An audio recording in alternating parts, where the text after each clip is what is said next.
The moment the judge's gavel struck the bench, the trial concluded. The criminal Serafina Lancaster, accused of setting fire to the Crown Prince's palace leading to his death, is now sentenced. For the crimes of arson and murder, the penalty is death. So ruled the judge. The girl received her sentence unable to utter a single word. She could only scream silently in her heart. It wasn't me. The judge ordered her imprisoned to be executed in the coming days. Whispers filled the courtroom as they watched the girl being led away. Tears streamed down her face as she weakly protested, "I didn't kill anyone." A man's voice cut through. "Lift your head. Stand straight." She looked up bewildered to see Duke Lancaster and his eldest daughter Daisy Lancaster. The Duke declared, "Utterly disgraceful, hardly like a daughter of House Lancaster." Her eyes lit up. Father, sister, she rejoiced silently. "They're here. They'll surely prove my innocence, won't they, sister?" She thought, a surge of hope rising. But Daisy's expression gave no indication she intended to save her. Serafina was horrified. Duke Lancaster gripped his cane, his face etched with profound disappointment. "My lords and ladies, I apologize. It is I, Duke Lancaster, who failed in raising my daughter, causing such trouble for everyone." She stared in disbelief at her father's words. "What? No. This is a death sentence." The iron cell door clanged open. A guard roughly shoved her into the cell. "Get in, you filthy, wayward girl. This is karma. 3 years ago, you failed to climb into the Crown Prince's bed, and now you're an arsonist and a murderer. Just touching you is disgusting." He sneered. She fell sprawling, gagged. She could only scream in her mind, "I didn't try to get into his bed, and I didn't kill anyone." The two guards continued their commentary. "This woman will be executed tomorrow. So satisfying. The light of justice finally catches up to this wench." Lying prone, she listened to their hateful words seething. "Damn it! They won't even let me explain who really set the fire, killed the Crown Prince, and framed me." She fumed internally. Serafina struggled to sit up. "This gag, these detestable magic-suppressing shackles, damnation!" She had to find a way out. She resolved. Suddenly, footsteps. Clop, clop. Her sister Serafina's heart leaped. Daisy raised a finger to her lips. "Shh." Daisy removed her gag and shackles. With a sorrowful expression, Daisy took her younger sister Serafina's hand. "Sarah, you must leave here first. Wait until Father and I find the real culprit, then you can return," Daisy explained. "I'm so sorry, Sarah. Your temporary imprisonment was necessary to make the true culprit lower their guard. It must have been terribly unfair to you." Serafina sobbed. "Oh, so that's why—" "It's all right, sister. If it's for my sake, I don't feel wronged." "The Crown Prince was your fiancé. Why would I ever kill him?" Daisy said empathetically. "I know you'd never do such a thing." Tears streamed freely down Serafina's face. I thought you both had abandoned me." Daisy wiped her tears. "You silly girl," she chided, gently hugging Serafina. "You're my sister. How could I ever abandon you?" "Now go quickly," Daisy said softly. "It won't be long. We'll find the real culprit very soon." Serafina trusted her sister. She donned a cloak and slipped away under Daisy's watchful eyes. "Don't worry." Daisy seemed to convey, "We'll meet again soon." Serafina glanced back at her sister one last time. "And then we'll never be apart again." Daisy watched her younger sister leave a smile on her face, but her thoughts were different. "You trust me, dear sister. Oh, how you trust me." For Serafina, that trust was etched in her heart, a spreading stain of red. "I trusted you so much." Serafina collapsed instantly under the soldier's blades in full view of many. A voice declared, "The criminal Serafina, after using dark magic to injure Lady Daisy of House Lancaster and escaping prison, has compounded her grave sins." In her fading consciousness, she heard the accusation, her heart shattering. Daisy said I injured her. Impossible. She watched me leave. Why would she claim I harmed her? Daisy, appearing grievously wounded, trembled. No. Perhaps it was an impostor. My Seraphina. She would never harm me like this. Archduke Arthur said coldly, Daisy, there's no need to make excuses for her. The magic on your wound is indeed Lancaster magic, but it is pitch black. Irrefutable proof your sister has strayed into dark sorcery. To prevent her from committing further evil and in accordance with the law, I, by my royal authority, shall extract her magic core. Seraphina tried to cry out, Wait, it wasn't me. But he had already drawn his sword. Schwing! He pinned her down. Blood dripped from Archduke Arthur's blade. He held Seraphina's shimmering magic core, a smirk playing on his lips. As expected of a dark sorceress, her power is immense. Fortunate that we extracted her core, otherwise the consequences would be unimaginable, Arthur mused. No wonder we went to such lengths to legally dispose of this mongrel. Seraphina lay in a pool of her own blood. How could this happen? My magic. Stolen just like that. He presented the magic core originally of House Lancaster to her sister. Lady Daisy, I entrust this magic core to you. Daisy demurred. Oh no. But her hand instinctively reached for the radiant power. I cannot accept this. Arthur insisted, such potent magic should only be wielded by a sorceress as pure-hearted as yourself. Daisy hesitated, then accepted it, moving towards her sister. Archduke Arthur looked surprised. Seraphina, unwilling, trembled as she watched her sister hold her magic. She knew it wasn't me. Seraphina gritted her teeth, finally understanding. The dark Lancaster magic. It wasn't hers, it was Daisy's. Daisy leaned in, revealing the truth. Yes, of course, none of it was your doing, my poor dear sister. Seraphina was stunned. The one who burned the crown prince to death? That wasn't you either, naturally. It was all for this power, Daisy said, unleashing a burst of magic, her face still a mask of innocence. You love your big sister, don't you? So you'll give this to me, won't you? She cooed. It seems you agree. Seraphina trembled with rage, staring at Daisy defiant. Why? She screamed. Why would you do this to me? Archduke Arthur blocked Seraphina from approaching Daisy. Seraphina burst into heartbroken sobs. Am I not your sister? Sob. Arthur stepped forward. Still unrepentant. The kind Daisy merely tolerated a wicked woman like you until now. He was resolute. There's no need to wait until tomorrow. We'll execute her now.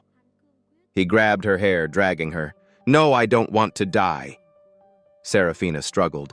The crowd watched as Archduke Arthur mercilessly dragged Seraphina's bloodied form up the steps. Murmurs rippled through them. The bastard child. Truly a bastard. She's a stain on House Lancaster. Kill her. Only then can we destroy this evil dark sorceress. Seraphina's face, smeared with blood, lay amongst the thousands judging her. Despair consumed her. Yes, burn her. The flames roared to life, engulfing Seraphina. The crowd cheered. This agony is overwhelming, Seraphina thought. Was it being framed or my magic being stolen? No. She gritted her teeth, accepting the truth before her. It was her own foolishness. But why must one lie to survive? Bitterness welled up within her amidst the flames. She looked up, her eyes filled with regret. I don't want to die, I don't want to die. The one who deserves to die isn't me, she raged internally. Seraphina's vision blurred in the flames. If I could start over, I wouldn't be so naive, so foolish. I would make that hypocrite pay, she vowed. Suddenly, a pink light flared. Swish. I told you long ago, child. There's nothing good in humankind. You just wouldn't believe me. A woman offered Seraphina a necklace with a blue snowflake pendant. Seraphina stared. The woman smiled. "Go now, child," she said, embracing Seraphina. "Go and accomplish what you set out to do." Seraphina just looked, a strange thought forming. The necklace. It's the key. She still didn't understand what was happening. Where am I? She suddenly opened her eyes, jolting awake. This is... She was dumbfounded by her surroundings. The Crown Prince's palace. But wasn't this place burned down? And the Crown Prince... He died, she recalled. Then she noticed she was bound by chains. Wait. The Crown Prince's palace. Could it be... Have I returned to 3 years ago, she realized with a shock. The incident from 3 years ago, she had been drugged by someone and framed for trying to seduce the Crown Prince. After the Crown Prince found her, he had her thrown out onto the main street. She remembered the rumors spreading like wildfire.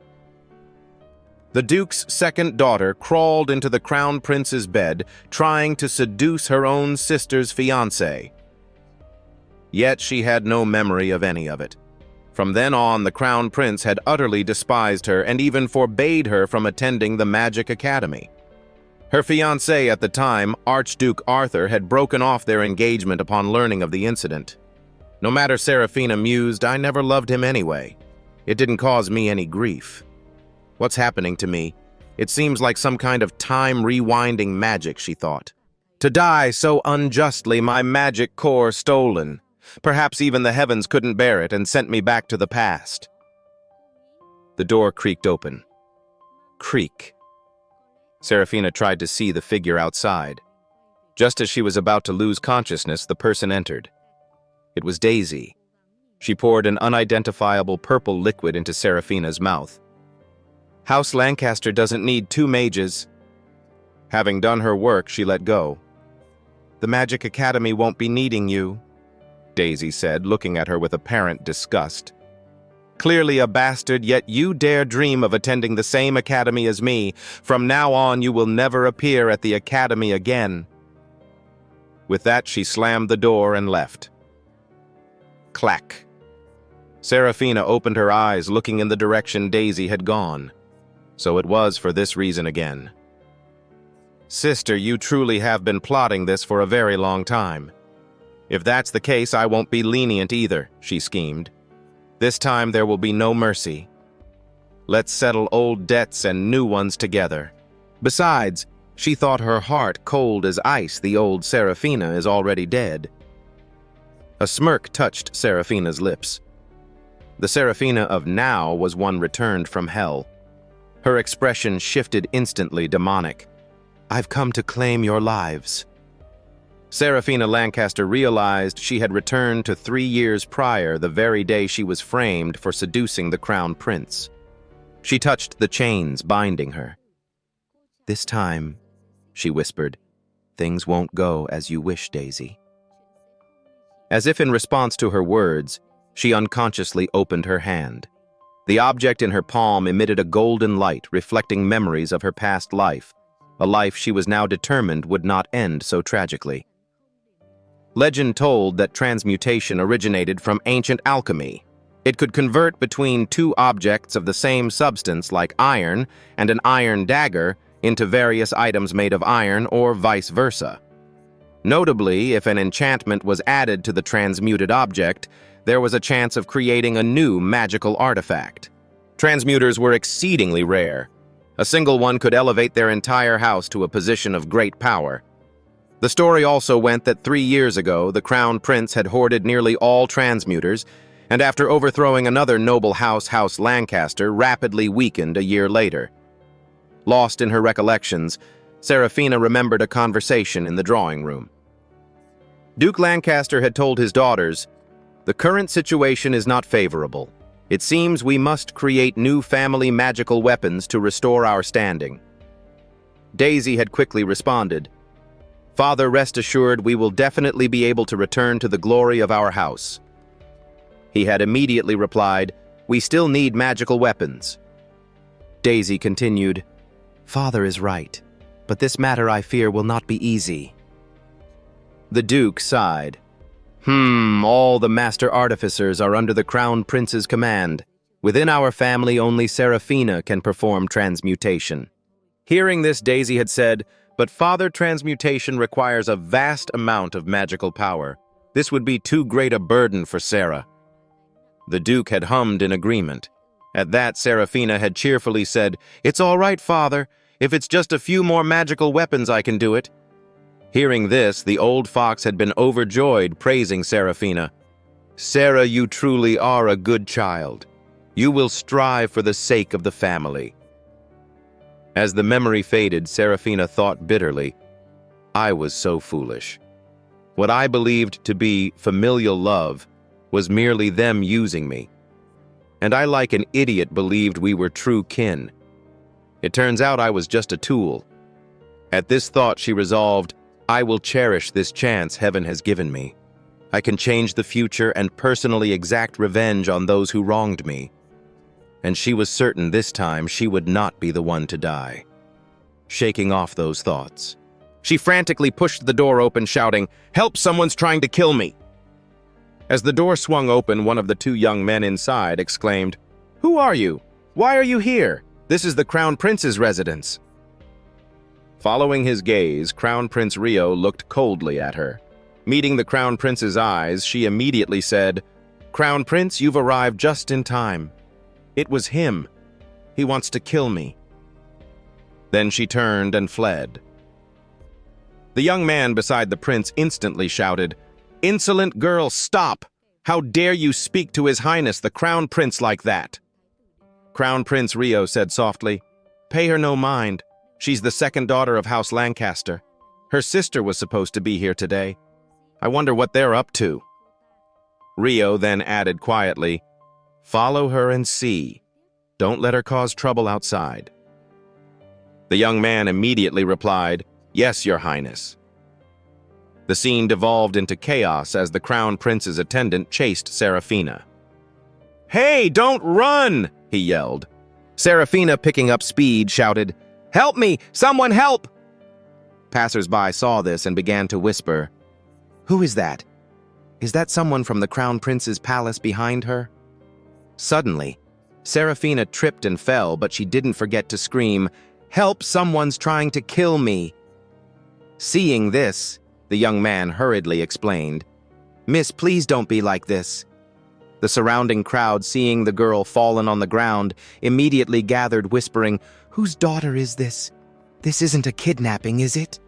He quickly said, No, it's not like that." Just then the sound of the Lancaster ducal carriage rumbled, drawing Seraphina's attention. That's the Lancaster carriage.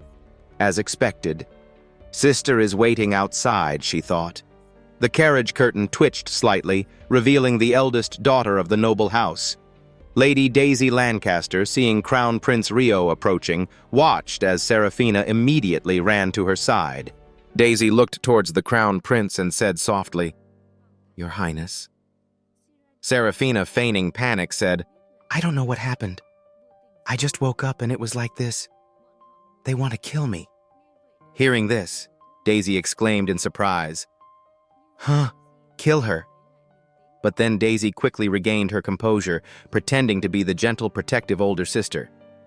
She said to Seraphina, "Don't be afraid, I'm here." Though inwardly she was still very confused. Something felt off here. Let's play along for now, she thought. Next, she turned her eyes to Rio. "Your Highness, please forgive my sister. She has always admired you. Please spare her life. Our engagement can be annulled. My sister will also attend the academy later." Rio replied nonchalantly, "She admires me, yet slanders me like this. How ridiculous. Very well, let it be as you say. Your sister will not be allowed to attend the Magic Academy. Our engagement is hereby cancelled. This matter ends here." Hearing this, Seraphina quickly interjected, "Sister, they wanted to kill me. What did we do wrong?" Daisy gently tried to placate her. "Let me protect your life first. Don't be impulsive. I'll think of another way for you." Hearing this, Serafina quickly replied, "Sister, I have a way to prove they harmed me." Quite taken aback, Daisy's face paled slightly. The surrounding crowd started whispering again. Some were skeptical. How could that be? Others cursed her, shameless girl, such a bastard child. But notably, Serafina remained steadfast. "I truly have a way." Daisy, as if watching her make a fool of herself, lovingly advised, "Little sister, don't cause any more trouble."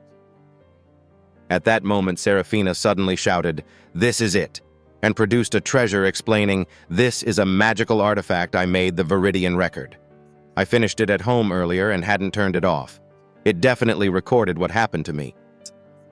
With that, she immediately cast the artifact into the air. As its brilliant light shone, a series of images appeared, her wicked sister ruthlessly harming her, pouring a toxic liquid into her mouth, then binding her. Not only that, but the artifact was so powerful it even recorded Daisy's voice from that moment. "House Lancaster doesn't need 2 mages. The Magic Academy won't be needing you. Never." Here the light faded and the images vanished. Even though she already knew the truth, Serafina didn't rush to expose her sister. Instead, she put on a pitiful act.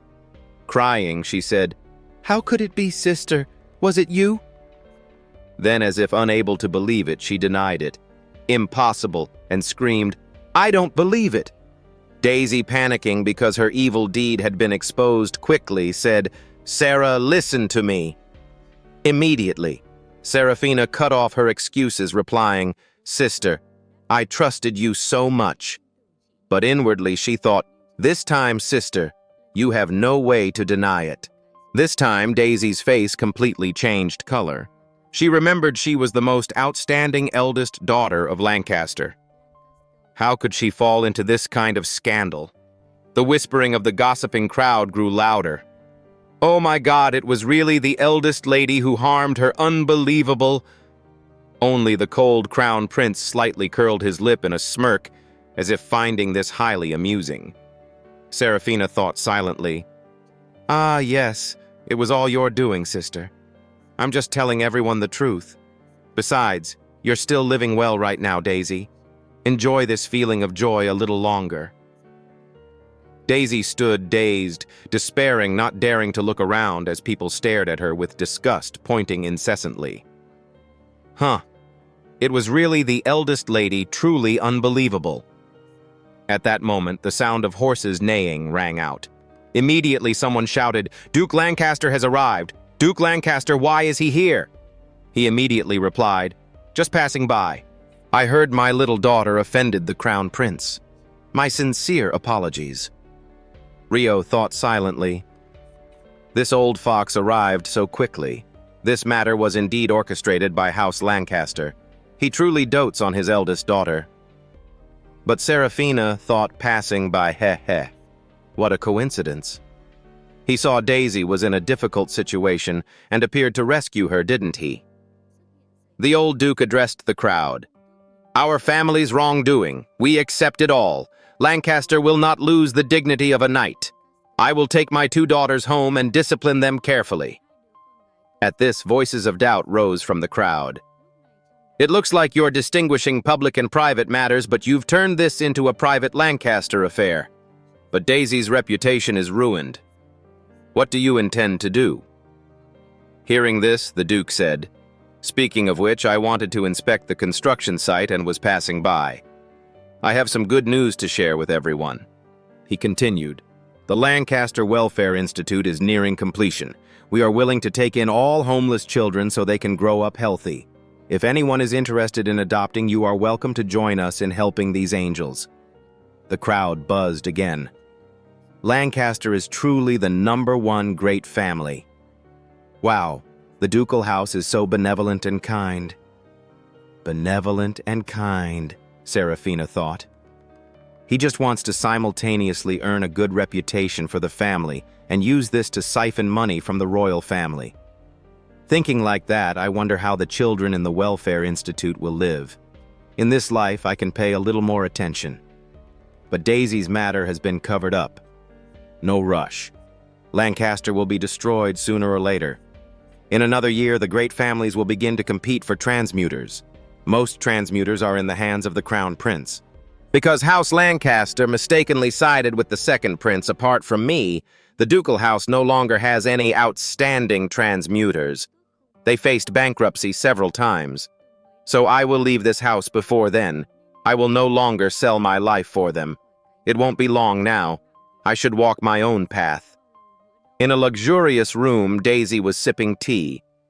An old woman knelt on the floor, saying, "Eldest miss, please understand. That potion was given to me personally by the Grand Master. I never touched what was inside." Hearing this, she thought coldly, then said softly, "Perhaps the dose I used was too little. This isn't your fault." Hearing this, the old woman immediately flattered her. "Thank you, eldest miss. This time, that little wretch Seraphina won't pose any threat to you anymore." Daisy, hearing this, said, "You discuss it with me. From now on, she won't be able to attend the Magic Academy. So what if she knows transmutation? Do you also feel that bastard child has more talent than me?" The old woman said fearfully, "No, no, eldest miss, spare my life." Immediately after blood splattered, the old woman was killed on the spot. Seraphina was walking down the hallway. She pondered, "This time father punished us with confinement, but in a month the academy will start. Daisy will go to school. This won't affect her much. I need to get my admission papers. I also need a lot of money. We'll deal with that later. My room is next door. As long as I control my time outside, no one will find out." Seraphina's living quarters were in the outermost corner next to the warehouse. It went without saying that the esteemed eldest daughter Daisy would reside in the main building. Surveying her room, Seraphina realized she'd never really thought about how dilapidated it was. There was nothing valuable, nothing she could pawn. Lost in thought, Seraphina found herself standing before a mirror. Looking at her reflection, she noticed something strange. She lifted a necklace she'd never seen before and said, puzzled, "Weird. Did I have this necklace before? And it's pure gold. Oh well, I'll keep it for now. I can exchange it for money later." With that, she tucked the necklace back in, but her curiosity about it lingered. For some reason, it felt familiar, as if she'd seen it somewhere before, but just couldn't recall where.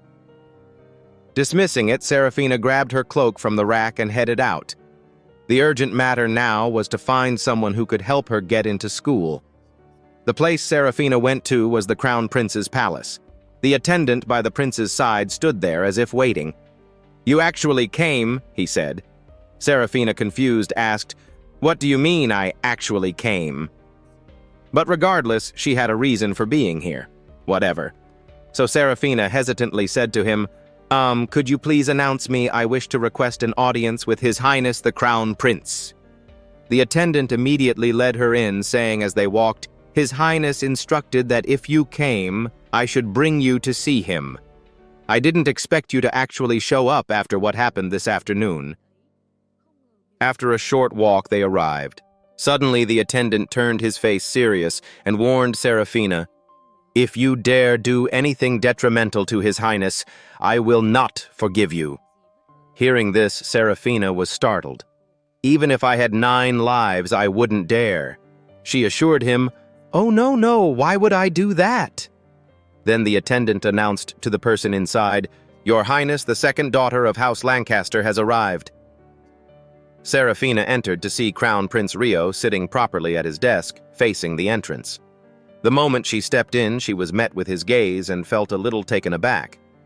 Rio spoke first. "You're a little earlier than I expected. Sit."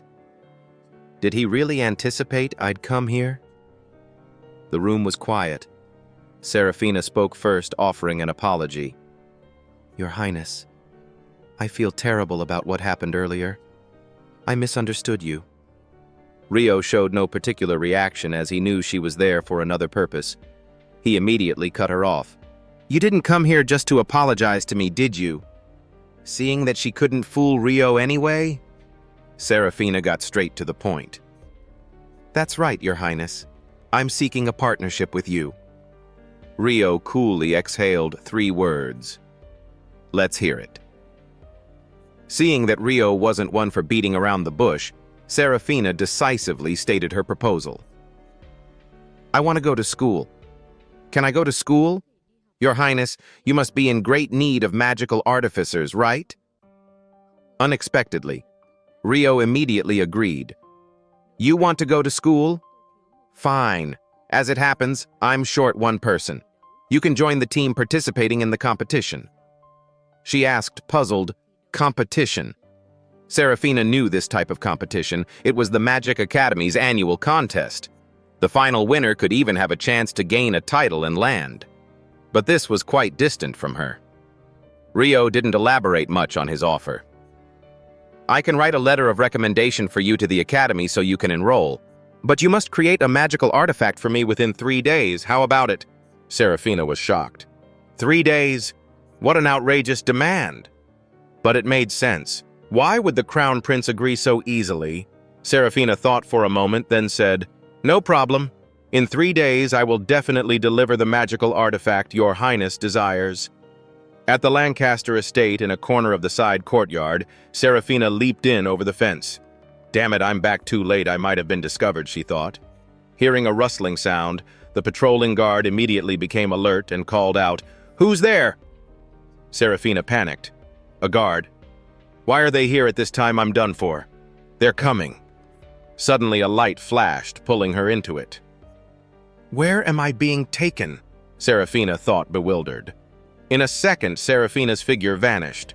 The guard ran to where the sound had come from, but found no one. Strange, no one's here, he said, puzzled.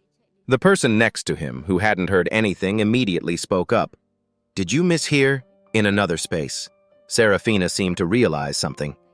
It's that necklace. It can actually suck living people in. A hand was currently gripping her neck.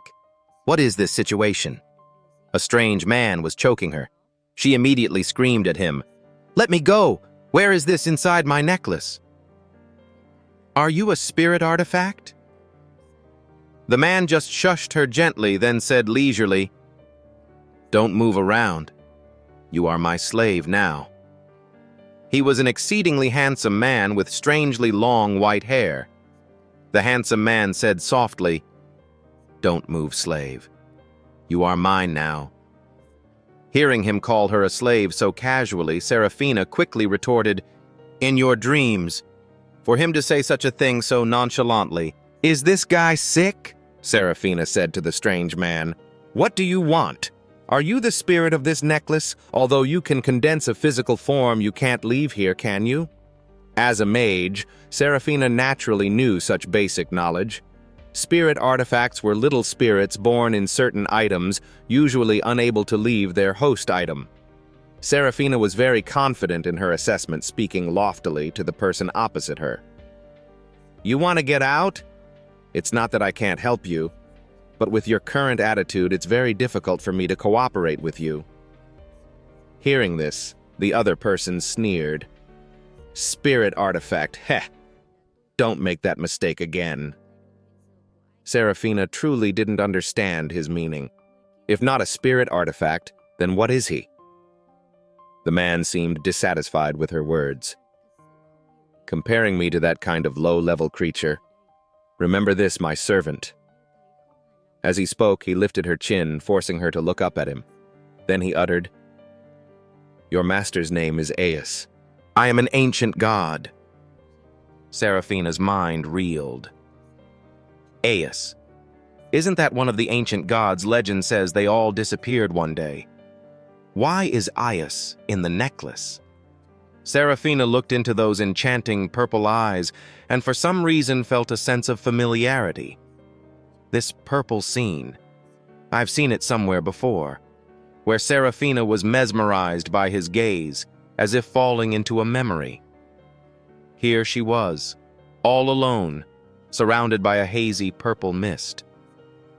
A voice echoed in her ear. Serafina, wake up quickly. Someone was calling her. Serafina startled, opening her eyes. Finally, she regained her senses, realizing the current situation. What is this? A master-servant contract? Aius is pressing down on me. Serafina struggled. No, I can't just be bound by a contract like this. The man was still marking Serafina. Unable to move, she felt helpless. Her eyes reddened, tears threatening to fall. I still have things I want to do. My revenge is unfulfilled. My brand new life. Serafina felt a pang of pain after hearing the other person let out a satisfied, That sound made her feel ashamed. Serafina immediately used all her strength to push the man away. Thud, Serafina panted heavily. She had pushed the man down and used magic to bind his hands. Then she calmly opened her mouth. It's over. I reject your unilateral contract. Whether you're a god or something else, you cannot disturb my will. Aius's expression remained unchanged, his demeanor still very composed. He said to her, Little human, I admit you've exceeded my expectations. Light attribute magic is very rare. But with your current strength, binding me is only temporary. When you can no longer resist, I will still form a contract with you. Seeing his arrogance, Serafina scoffed. Oh, really? With that, she mimicked his earlier action, tilting up his sharp chin, and then opened her mouth. You still don't understand the situation, do you? Even if my magic is weak. As she spoke, she pressed her hand against his chest as if trying to sense something. Serafina sat up, looking down proudly at the man. She said coldly, It wouldn't be difficult to kill a weaker spirit form like yours. The man's face flushed. You... Serafina cut him off. Well, say it a couple of times. So I'm the master, huh? Suddenly, a golden magic array appeared around both of them. Aius spoke, This is a lost, ancient magic. Serafina was astonished. Lost magic. She knew this type of magic. It was a forbidden art that disappeared along with the gods. Aius didn't want to beat around the bush. He quickly said, I can help you increase your magic power, ascend to godhood. I need you to revive me after you become a god. Serafina didn't feel he simply wanted to be revived. She asked directly, What is your purpose? The man replied, Don't ask too much. Just focus on digesting this portion of magic power first. Something seemed to be changing. The magic array like a spiderweb enveloped Serafina. I've never seen such a complex magic system before. Suddenly, Serafina thought of something time reversal Serafina calculated in her head. With my current magic, I can probably only freeze time for a short period in a small area, but later when I reach the level of Archmage, this power will also increase. Thinking of this, she said to Aius, Aius, was it you who reversed time, allowing me to be reborn 3 years ago? Aius immediately retorted, I didn't do such a trivial thing. You died before and came back 3 years ago. Seeing that he didn't seem to be lying, Serafina decided to release the man. She recalled her magic. Serafina smiled, glancing at him. You shouldn't ask too many questions either. This doesn't concern you. Let's make the contract. Aius, slightly flustered, replied, all right. Serafina and Aius agreed to sign an equal contract using their blood as a testament. 2 drops of blood gently fell. They each vowed in turn. If she lives, I live. If she dies, I die. If he lives, I live. If he dies, I die. Finally, the contract was completed. A ring sound echoed, and in an instant, Serafina was outside. A voice resonated in her head. If you have any problems in the future, you can find me. The sudden clear voice startled Serafina, and then she remembered Aius. Ah, right. Those who sign an equal contract can communicate directly in their minds. I'm really not used to this type of communication.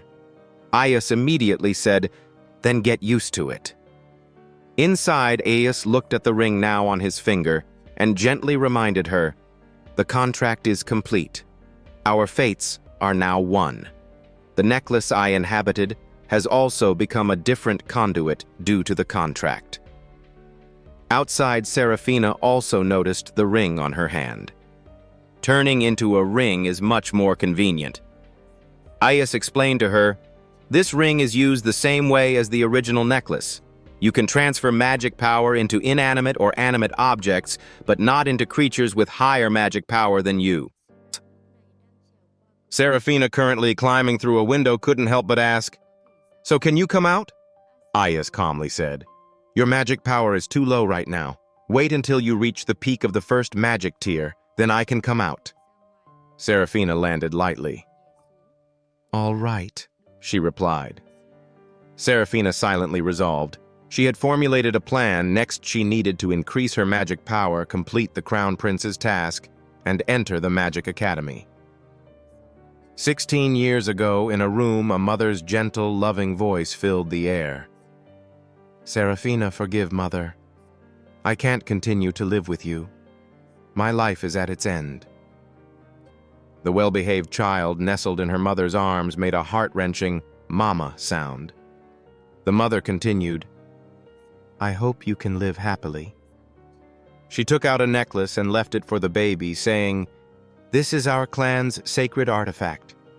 You must take good care of it." The necklace gradually faded. She struggled to say her last words. "Seraphina, continue to live well. Break our clan's curse of not being able to live past 19. The mother slowly departed, leaving the baby with cries of "Wah, wah!" Also, don't let your father find you. The baby grew into a lovely girl, always believing she had no parents, growing up alone in the forest. Until one day, at the Lancaster ducal estate, her father appeared. Seraphina, with sparkling eyes, whispered to herself, "So, I wasn't born from a stone." In a room, that father of hers, with a disappointed expression, said, "As my daughter." She was extremely tense, her face fearful. He continued, "Forget it. This is your sister Daisy. From now on, you are a daughter of my ducal house." The little girl, Seraphina, overjoyed, beamed a pure smile. "Hello, Sister Daisy." But she was ignored by this sister. She understood then that she was an illegitimate daughter. "Perhaps I shouldn't have returned. When I'm a little older, I'll leave this place." In her second year at the ducal estate, Seraphina awakened her magic core. Daisy accidentally saw it. "You know, alchemy light attribute magic is very rare, you know." Daisy's warm smile seemed to trap Seraphina, who felt like a hunted small animal. Seraphina realized that her sister Daisy wanted to steal her power. She told herself to put all the pretense aside for now. She would settle scores later. Kill them. Those who feigned kindness. Those who harmed her. Kill them all. She gave a dark, knowing smile. Ha! At the dinner table, Daisy asked Seraphina, "What's wrong, little sister?" She just smiled and replied, "I know I misunderstood you, sister. What happened at the Crown Prince's estate? You didn't really want to harm me. I understand it all now." Though she said this, a dangerous, dark glint flashed in Seraphina's heart. Daisy also smiled gently in response. "It's all right. I've already forgotten about it," Seraphina continued. "If that's the case, Father, I have a request. Please allow me to go out. Sister's coming-of-age ceremony is approaching, and I want to choose a gift for her to express my remorse." Her father nodded in agreement. Apologizing to Daisy at the coming-of-age ceremony is also a good idea. Daisy felt Seraphina was a bit strange. The confinement can't be lifted. She quickly interjected, "But Father just issued the order. If it's lifted so soon, I'm afraid it won't look good." The Duke said, "It seems all the nobles will be there that day. What happened at the Crown Prince's estate last time? This time it can be completely clarified for you. For the reputation of the ducal house, it must be done." He then turned to Seraphina. "If you apologize properly to Daisy that day, the confinement for both of you will be lifted." Serafina quickly replied, "No problem, father." Daisy forced a smile that wasn't entirely happy. "Then, sister, I'm really looking forward to your gift." Serafina, outwardly smiling cheerfully, said, "I'm also really looking forward to your coming-of-age ceremony, sister." But inwardly, she smiled wickedly.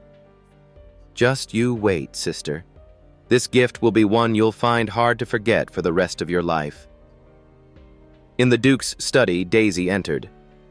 "Father, I can't help but feel something is strange. Serafina isn't like she used to be. Will she not listen to me anymore in the future?" The Duke replied thoughtfully, "Lancaster is her home. I am her father.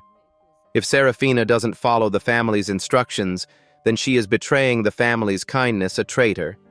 After your coming-of-age ceremony, let Serafina be your personal alchemist." His words began to take on a sinister tone. "Take the magical artifacts she makes and sell them, telling everyone you made them. That way, after you inherit the title, the other families will only be able to be suppressed beneath us." Daisy obediently replied, "Yes, father." "Rest assured, Serafina is my only younger sister. I will take good care of her." In another scene, the ring on Serafina's hand continuously emitted a sound. "Follow me. Whoever displeases you, kill them. That ugly blonde-haired sister of yours is just a high-level mage." Serafina looked skeptical. "Daisy ugly. Although her heart is wicked, she's also very beautiful among the nobility." She told him to stop joking. "I'm only at the beginning of the second tier right now. I'll endure it for now. After I level up, I'll get revenge." The voice spoke again. "Want me to help you?" Serafina, losing patience, shouted, "No! Don't meddle in this. I want to do it myself." He reluctantly softened his tone. "Oh, all right then. Suit yourself, I'm going to sleep. I just woke up and still need to recover my magic." Serafina called out, "Aius, are you really asleep all right? No one to talk to, so boring. Well then, I'll go shopping first." With that, Serafina headed to Holy Knight's Cross Street. This place sold all sorts of magical tools. In her previous life, she often came here to earn money as a transmuter. She was too poor now. Serafina saw WP Imperial Magic Tools, a shop only nobles could enter. She looked at the meager amount of money she had left. Suddenly, her eyes lit up. "Wait a minute. The stall next to it. Found it. My money-making opportunity has arrived." It was a scrap collection point. Serafina walked over to the stall and asked the owner, "What kind of scraps do you have here?" The shop owner asked the girl, "Miss, you want to buy scraps?" She replied, "That's right. Let me see what you have first." Suddenly, a girl and a young man, both dressed lavishly, looked over from the other side. "Hey, look! Isn't that Daisy's lowly sister?" The young man was also startled. "Huh? Yes, it seems so." The girl then continued angrily, "She looks like nothing happened at all. All the nobles know about what happened at the Crown Prince's estate. She harmed Sister Daisy and still dares to show her face." She was about to rush over and teach Serafina a lesson, but the young man quickly stopped her. "Ami, calm down. We're here today to choose a birthday gift for Daisy." She continued to be agitated. "Don't stop me. Today I'll teach her a good lesson on Sister Daisy's behalf. A lowly person with a dirty status should live in the mud." At the scrap stall, the owner asked, "Miss, what kind of scraps do you want to buy?" She said, "I'll buy all of these. How much?" The owner thought to himself, "Heh. She looks like someone who doesn't care about money and doesn't know much. I should ask for a high price." He said to Serafina, "If you sincerely want to know, then—" Before he could finish, the girl and the young man had arrived at Serafina's side, shouting, "Oh, isn't this the illegitimate daughter who seduced the crown prince and was thrown out onto the street? You're so despicable, how dare you still go out? Are you looking to seduce someone else again?" Passers-by began to gather around them, whispering, What? What more drama to watch? Wow. This time, it's the illegitimate daughter of the ducal house and the Viscount's daughter. Serafina replied to her without backing down. Miss Viscount, are you a large piece of trash? Is that why you consciously came here to be collected? Do you need me to help you ask how much you're worth? The other girl grew even angrier. What did you say? You bitch, you dare scold me. I'll tell Sister Daisy. Serafina, completely unafraid, replied in a challenging tone. Go on. Your mouth is so dirty full of crap. I thought you were trash. The surrounding crowd was utterly astonished by Serafina's words. Whoa, is she crazy? Serafina continued, unyielding. Besides your Viscount's house in front of my ducal house, is this attitude meant to humiliate me or to humiliate the ducal house? People are like that. When faced with nobility, they will desperately flatter. And the poor among those who oppress the nobility act as if they themselves can become part of it. What they do is to achieve their own self-worth, yet they don't realize they are just dogs of the elite. The young man who had been standing silently by thought Miss Serafina. She doesn't seem like she used to be.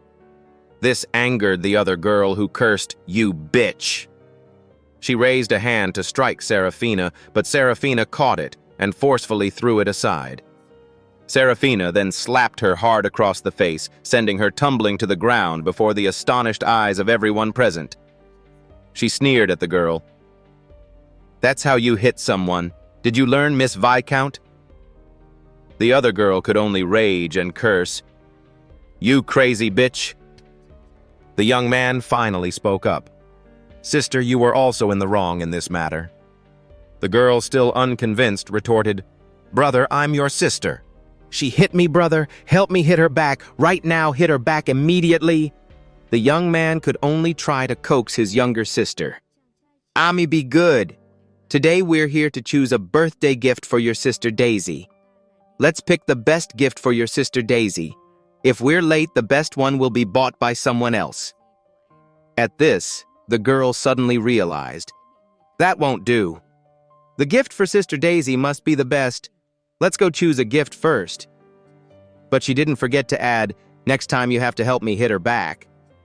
The young man just chuckled nervously. All right.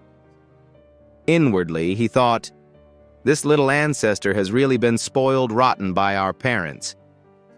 With that, she turned away, tossing a few slanderous words at Serafina. You're only fit to buy some trash for Sister Daisy's birthday. Let's see what kind of decent gift you can afford, she sneered. So poor, I'm going to the VIP shop. It's full of things you'll never be able to afford in your entire life. Serafina calmly returned to the scrap shop owner. He asked, This young lady, you're not angry? Serafina smirked. She's too foolish. How can she still smile after being hit? Why would I be angry? Looking at the scrap shop owner's pile, Serafina recognized something with a start. These are magical beast eggs. Why are they in a pile of scrap? It seems this person doesn't know how to appraise goods.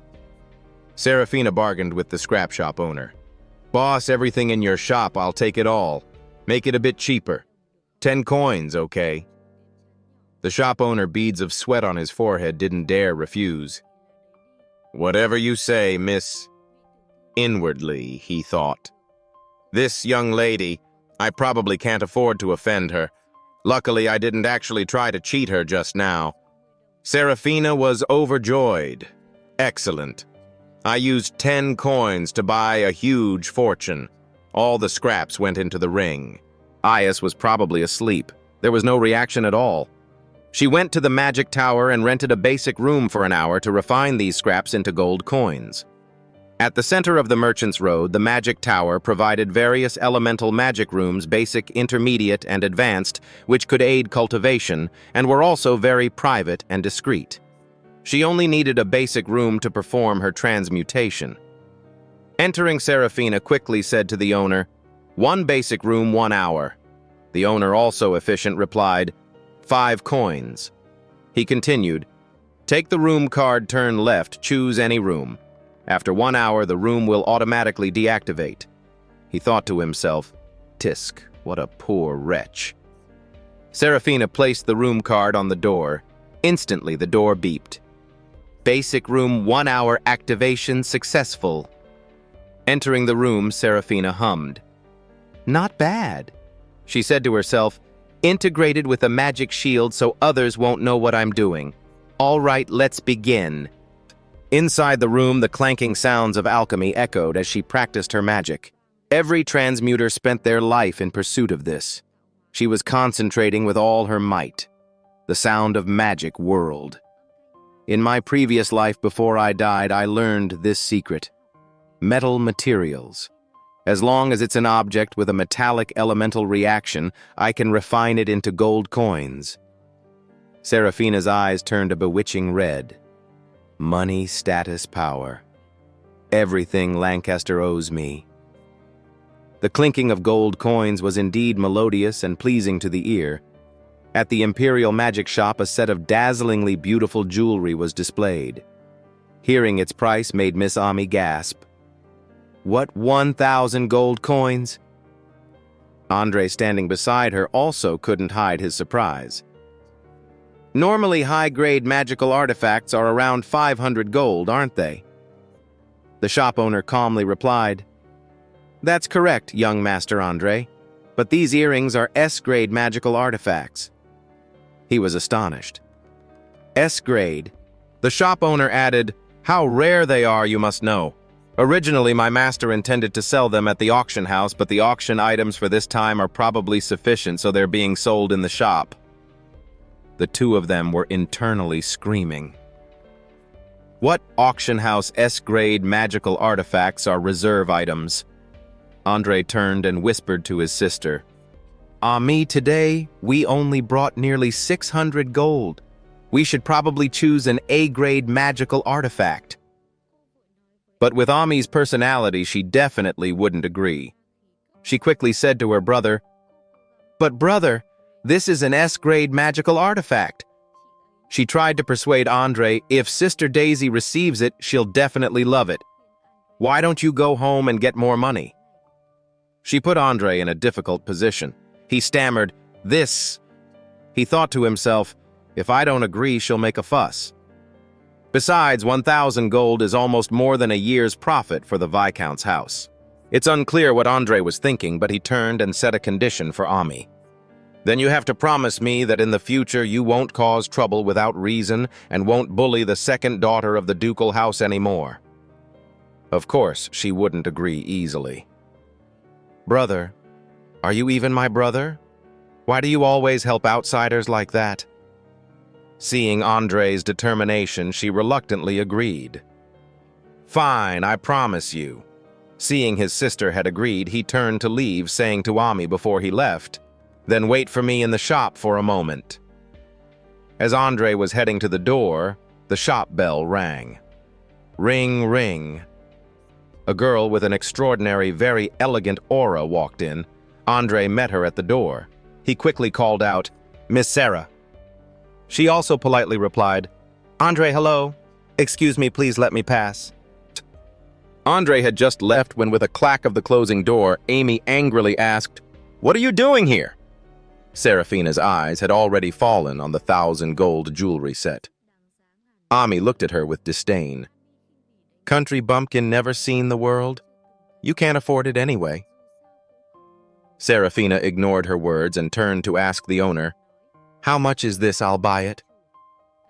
The shop owner also didn't seem to think she could afford it.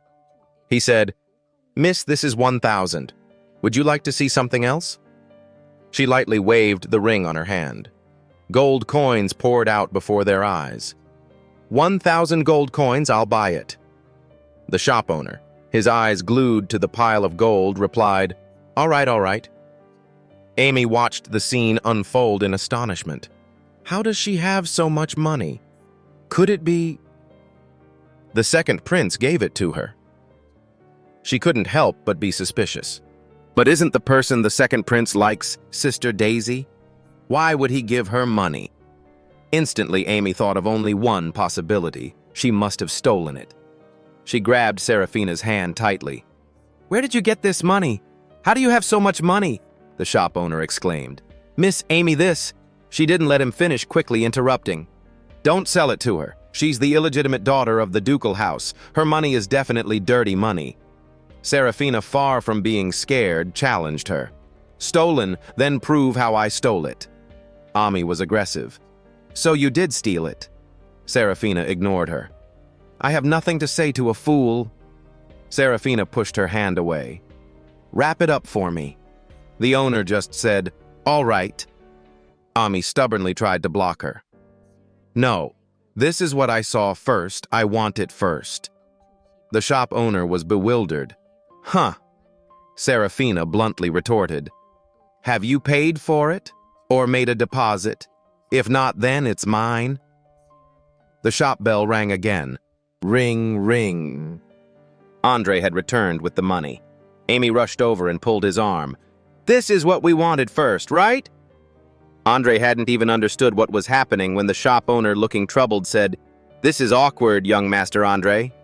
He pointed at Serafina and continued, "This young lady has already bought the S-grade magical artifact." Inwardly, Andre was only relieved. "Thank goodness, 1,000 gold coins is half of my secret stash." He said to his sister, "Actually, an A-grade magical artifact is already very good. Let's go, Ami. Let's choose something else." Ami's stubborn nature meant she definitely wouldn't agree. "No, I want this one." Andre was gradually losing patience with his younger sister. "Ami, have you made enough of a scene?" She looked dazed. Andre turned to Serafina and the shop owner. "I'm very sorry for causing trouble for you." The shop owner gently replied, "Not at all. Not at all. You're too kind, sir." Nay. Serafina, however, was unyielding. "Take your child home and discipline her properly." In her heart, Serafina thought Andre is also a reasonable person. He just said coldly to Ami, "Let's go. We'll go to another shop and choose an A-grade artifact, otherwise we're not buying anything." Amy, defeated but not convinced, screamed at Serafina, "Serafina, you just wait. You're the kind of filth that crawls out of the mud. You're not even worthy of a single strand of Sister Daisy's hair. You don't deserve to be the second prince's fiancé. You'll definitely be dumped, and then like mud you'll be trampled under my feet. I won't let you go." No matter what she screamed, Serafina remained indifferent, not paying Amy any attention. As Amy stormed out of the shop fuming, the shop owner looked at Serafina and thought to himself, "This second daughter of the ducal house is truly pitiful. She must be secretly wiping away her tears." Even after she left the shop, Serafina wasn't entirely at ease. She thought Daisy, how could you have such a foolish lapdog? Not even a bit of counterattack value. At this moment, the shop owner called out to Serafina, "Miss, your item is wrapped." The gift was meticulously wrapped, looking very luxurious. "Also, this is an invitation card to the auction. Please accept it." He continued, "If you're interested, please come and take a look then." Serafina's eyes lit up with joy. "Thank you." For some reason, the shop owner thought she was forcing a smile. Poor child, still trying to smile. She also politely offered him a gift in return. "Then I'll give this to you." With that, she turned and left. The shop owner waved goodbye. "Bye-bye, take care," he thought to himself. She even understands reciprocity. What a good child. It was only then that the owner looked at the gift in his hand and received a huge shock. This is an S-grade magical artifact with a recording function. He was incredibly surprised. The second daughter of the ducal house, she will definitely be an extraordinary figure in the future.